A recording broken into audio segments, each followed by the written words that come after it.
If you want to connect printer on POCO M8 5G, first of all, we need to go to settings.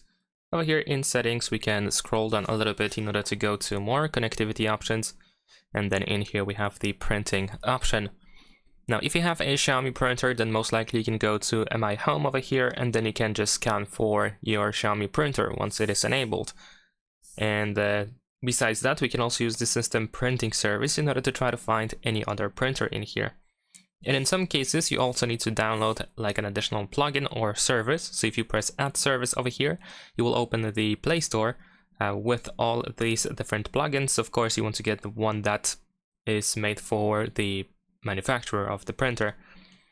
And in some other cases also, you need to get like a very specific app that is, of course, made for your printer or for its model actually.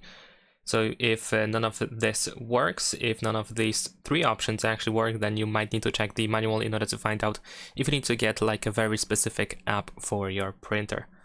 And that's pretty much it. Subscribe to my channel.